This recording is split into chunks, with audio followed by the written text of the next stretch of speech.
মানবাধিকার কমিশনের অফিস হবে বাংলাদেশে, জাতিসংঘের অফিসে থাকবে না বাংলাদেশে। বাংলাদেশ জাতিসংঘের সদস্যপদ প্রত্যাখ্যান করবে ইনশাল্লাহ। কথাটা বলে দিলাম, মিডিয়ার মাধ্যমে মেসেজটা পৌঁছে যাবে আমাদের অন্তর্বর্তীকালীন সরকারের কাছে, যে এই মানবাধিকার কমিশনের অফিসের নামে আমার সোনার শাহজালালের এই বাংলাদেশে সমকামিতা সহ পশ্চিমা ধর্মবিদ্বেষী অসভ্য বেরেল্লা কালচার বাংলাদেশে আমদানি করা হবে। কারবালা হবে, কারবালা, আক্ষরিক অর্থেই কারবালা হবে।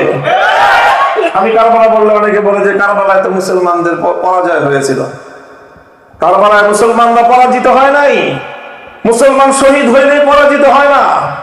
মুসলমান ইমাম হুসাইন কারবালায় পরাজিত হন নাই, বরং শাহাদাতের মধ্য দিয়ে কিয়ামত পর্যন্ত ইয়াজিদের কবর রচনা করে গেছেন।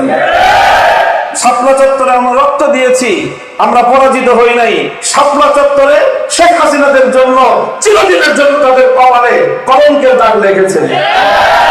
শহীদের রক্ত এত সহজ জিনিস নয়।